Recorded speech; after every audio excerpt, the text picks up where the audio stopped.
All right, so today we're diving into medieval India. A fascinating period. Yeah, powerful kingdoms, incredible architecture, Mm-hmm. and just a vibrant cultural tapestry. Definitely. It's amazing because you don't just have one Yeah? massive empire, kind of dictating everything. Think of it more like a Ugh. map of India Okay. with all these vibrant kingdoms, each one kind of leaving its own unique mark. You've Yeah. got the Chalukyas, the Pallavas, the Hoysalas. They each have like their own personality almost. Exactly. It's like Each adding their own flavor to the mix. Game of Thrones, but instead of like Uh, an Iron Throne, they're competing to build the coolest right. temples and stuff. Yes. And that's something I wanted to ask you about. Sure. Those gopurams, those really elaborate gateways Yes. that you see on a lot of, South Indian temples even today. Right. They originated in this era. They did. That's the beauty of this regional diversity, right? It just fostered so much Yeah. innovation. So you have the Dravidian architectural style Yeah. with these intricate carvings and these towering structures. They just flourished during this time. And each kingdom is trying to like outdo the other one. Absolutely. It's like their architectural resume, you know? Look what we can do. Exactly. Showcasing their power and their piety. And then you have the Cholas, who are like, okay, land is cool, Huh? but like control of the sea, that's where it's at. Yes. And their navy wasn't just big, it was like legendary, Absolutely. controlling all these trade routes, South India, Southeast Asia. Like they really got around. They did. And what's interesting is they didn't just use military might. They understood, soft power, cultural influence through trade. Right, right. So under rulers like Rajaraja Chola I, Yeah. and then his son Rajendra Chola I, Yeah. they're bringing back from these expeditions spices, textiles, ideas even, Wow. and they're incorporating them into their own culture. So it really is, it's like a global empire, but, Yeah.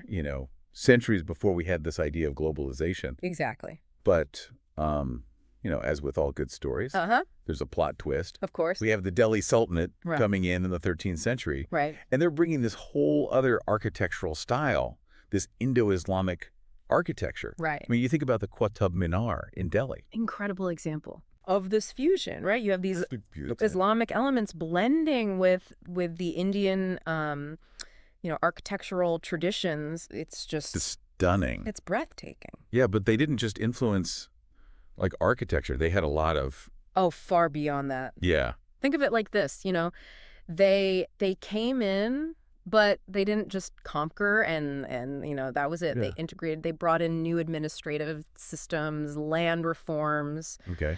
They were really laying the groundwork Yeah. for this kind of more unified Right. computing. And they brought Yes, language too. they did. This is when Urdu starts to emerge. Urdu, right, yeah. This beautiful blend of Persian, Arabic, and then you have these local Indian languages kind of, Wow. coming into the mix. That's incredible. So you can imagine like the bustling marketplaces, the lively debates. Yeah. This new language is shaping the way people communicate and connect. A true cultural Exactly. remix. Yes. But even with all this integration, Yeah. they still have some unwanted guests, Right.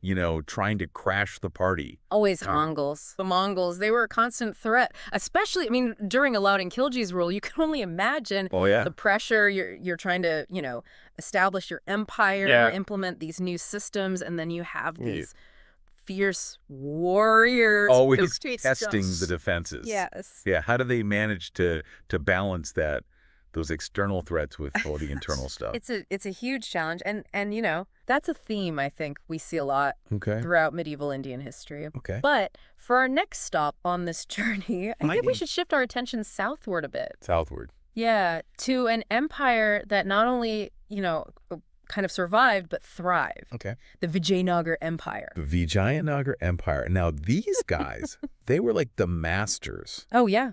of water management. Like Yeah. we're talking irrigation systems, so sophisticated. Sophisticated. They would give modern engineers a run for their money. Oh, absolutely. It's a testament to their vision, their long-term vision. Yes. They understood that to wield true power, Right. you need a solid foundation. You need infrastructure. Hell. You need economic stability. Right. And, yes, stunning temples that serve as these centers of faith and community. Right. So they were practical, but they also had style. Absolutely. They also had their finger on the pulse of a very lucrative commodity, What's that? the spice trade. Ah, the spice trade. So they're the ones supplying Europe with all that pepper Yes. that they can't get enough of. Precisely. They controlled the black gold, as it was called, Oh, wow. and it brought them immense wealth and influence. Makes sense. But amidst all this success, Mm-hmm. there's a fascinating mystery Ooh, I like a good mystery. about a once bustling port city Okay. on the Malabar coast All right. that just vanishes.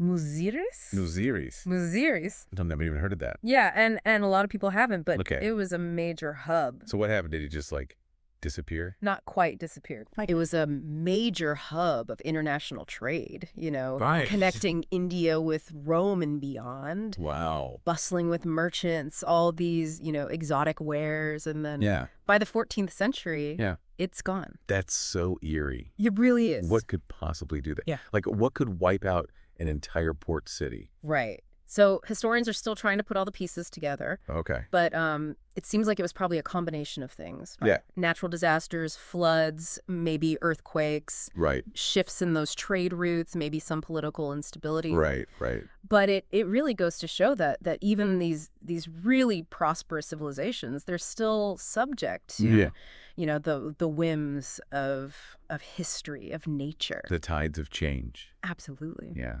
Speaking of change, Yes. our next destination takes us to an empire that's really synonymous with grandeur. Oh, yes. The Mughals. The Mughals. When I think of the Mughals, I think of, Right. those iconic monuments, especially the Taj Mahal. Is it as breathtaking in person as it looks in pictures? Words can't even do it justice. Okay. But what I think often gets overshadowed by Yeah. like the Taj Mahal and these grand structures is that the Mughals were also masters of this miniature painting. Oh, really? These incredibly detailed, almost microscopic Wow. works of art. So instead of these like giant murals, Right. they're doing these tiny, Tiny, incredibly detailed. Sixes. Exactly, like little windows into their lives. Oh, wow. Scenes from court, scenes from nature, portraits even, all rendered with this incredible precision, Yeah. vibrant colors. It really reveals just this deep Right. appreciation for beauty, this Yeah. keen eye for detail. It's like their version of like, taking photos on their phone, but with way more artistry involved. Absolutely. But, they weren't just focused on the aesthetics. They understood that true power requires more than just, Right. impressive buildings and beautiful art. Yeah. Take Akbar, for example. Akbar. Yeah, considered one of the greatest Mughal emperors, Yeah. known for his administrative reforms, the Mansabdari system. I feel like I've heard of that, but I don't really remember. So imagine a system Okay. where officials are ranked based on their responsibilities and how many soldiers they can provide to the army. So it's not just about lineage anymore. It's about merit. It's about loyalty. Right. And this system, while not perfect, Right. it really brought a level of organization, a level of centralized control to this Yeah. vast and diverse empire. It made sense considering how big that empire was. Absolutely. And, Akbar was also known for his Yeah. religious tolerance. Right. He was very, Very progressive for his time. Yeah. He understood that a harmonious empire yeah, meant respecting different faiths. makes sense. So he repealed the jizya, Okay. which was a tax on non-Muslims, promoted interfaith dialogue, and even incorporated elements of different religions into his own beliefs. That's really fascinating. It really is. It shows a mind that's focused on unity and stability, not just on conquest, Yeah. but sadly, Yeah. his successors didn't always follow suit. It didn't. Not always. Okay. Aurangzeb, for example, Right. one of his successors Yeah. had a, let's just say, a less inclusive approach Okay. to religious tolerance. Okay. He reinstated the jizya, destroyed some temples, Oh, wow. and really emphasized Islamic law much more rigorously. Wow. Talk about a 180 It was a shift. in policy. And It really just goes to show that even within the same dynasty, you can have wildly different approaches. Absolutely. Different rulers, different priorities, different contexts even. Right, right. And it's not like the Mughal Empire was the only game in town. Oh, absolutely not. Like they were facing challenges from other Yeah. rising powers. Yes. Like, for example, weren't the Marathas starting to like make a name for themselves around this time? Yeah, the Marathas, they were like the ultimate underdogs, right? Yeah. They rose up to challenge the established power. Mm-hmm. And what's amazing is they were so adaptable. They incorporated both, traditional Indian military technologies, Yeah. but also European ones as well.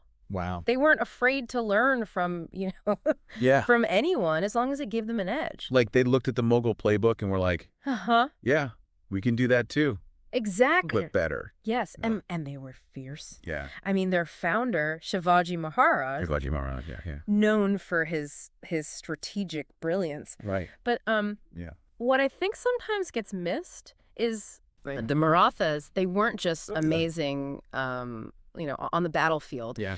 They were also incredibly savvy administrators. Oh. They drew a lot of inspiration from ancient Indian texts like the Arthashastra, Okay. which, dealt with statecraft, economic policy. So they were really tapping into like the deep history. Yes, of successful empires. Wow. They were taking pages from some of the best. So they were masters of the sword and the pen. Absolutely. I mean, it's really incredible that they were able to challenge such a powerful empire as the Mughals. Yeah, they really left their mark. But it makes me wonder, with all this focus on empires and rulers, Yes. what was life actually like That's the for just like everyday people Right. during this era? Right. It's easy to get caught up in, Yeah. the grand narratives, the Yeah. kings and the queens and the battles. But to really understand medieval India, you have to look beyond the palaces, the battlefields, and really explore the lives of those who lived it, the farmers, Yeah. the merchants, the artisans, The everyday people. the everyday heroes of history. Yeah, but those stories aren't always Right. like written down in the big You're harder to find. history books. Exactly. So how do we? So that's where we have to Yeah. turn to other sources. Okay. Literature from this period Okay. offers some incredible glimpses into the lives of ordinary people, their beliefs, their struggles. Take the Bhakti movement, for example, Well, the Bhakti movement. Yeah, I've heard of that. which really emphasized this more personal Yeah. relationship with God. Right. It wasn't so much about like Interesting. rituals and stuff. It was more about A direct connection a direct connection. with Yeah. the divine. Right. And this message really resonated with people from all walks of life. And the poetry and songs from this movement, they were often written in these regional languages, right? Okay. And they spoke to these universal Yeah. human experiences, Ways. love, loss, longing, this Right. search for meaning. Yeah. So they weren't just these religious texts. They were Mhm. reflections of Yeah. everyday life, Yeah. full of emotion, raw honesty. It's like Yeah, it's like the music of their time. exactly. It's speaking to something Mm. deeper within them. Absolutely. Yeah. And it's amazing how these cultural movements, Oh, they yeah. can transcend their historical context and still resonate with us today. Yeah, absolutely. Yeah. It's fascinating, but it's not just Right. literature that gives us these glimpses into Well, the past. What about the architecture? Oh, right. Think about those magnificent temples we've been discussing. Yeah. These weren't just impressive structures, they were vibrant community centers. All right. Places where people gathered for festivals, for performances, Right. for religious ceremonies. Yeah, yeah. Imagine the sights, the sounds, the energy of those gatherings. A true reflection of medieval Indian Yeah. society in action. It's like you can almost Yes. like step back in time. Almost like a time machine, right? Yeah, and just like experience it. Yeah, and I think you're right to point out, we can't just focus on Right. the grandeur of the cities and the temples. Yeah, what about the Nice. people that lived outside of that? The majority of people who lived in those rural areas, away from Right. the centers of power. Exactly. And for them, Yeah. while empires rose and fell around them, Yeah. the rhythm of life, it revolved around the land. Right. They were the farmers. The farmers, yeah. the weavers, the potters, right. the backbone of society, really. Yeah. You know, they were the ones that kept things running. Yeah. Even as the political landscape shifted around them. Their stories are just as important, even if they're not, Exactly. the emperors in the... They didn't have palaces built in their honor. Right, right. But their stories are still there to be told. Yeah, so how do we learn about them then? Right, so this is where archaeology becomes such an invaluable tool. Okay. Right? Because through excavations, we can uncover all sorts of information about daily life in medieval India. Yeah. Pottery shards can tell us about, their diets, their culinary practices. The foundations of homes can reveal, social structures, family sizes, even simple tools.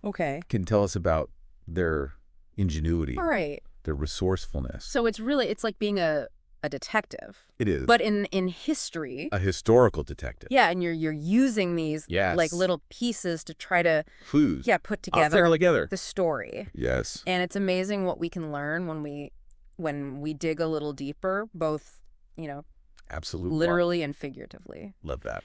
Yeah.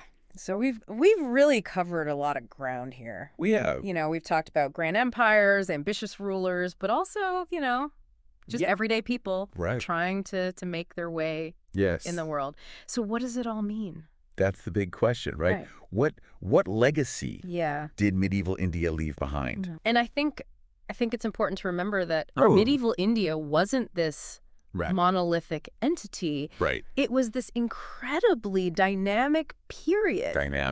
Of innovation, of conflict, of cultural exchange, and all of it, the rise and fall of empires, the fusion of different faiths and traditions, the art, the literature, it all went into shaping the India we know today. It's like a really intricate tapestry, and it's made up of all these different threads. Beautiful way to put it, yes. And each one is so essential to its richness and its beauty. Absolutely. And like a tapestry, you can look at it from afar and see the big picture, the overall design. Yeah. But then you can also get up close and really examine those individual those details. Their details, those threads. And just when you think you've seen it all, you discover new threads, new stories waiting to be told. That's what's so cool about history is it's like it's never really over. Never over. You know what I mean? Like there's always something more to discover. Something else to discover, And I think that's what makes, medieval India so captivating, so endlessly fascinating is because it challenges us. It captivates us. It reminds us that history is not just this collection of dates and names. It's a living, breathing narrative. Yeah, it's still impacting us. Absolutely. Today. Absolutely. Well, that's really fascinating. I love this journey that we've been on. Me too. Through medieval India, and I hope our listeners really enjoyed it too. And like you said, the story's not over.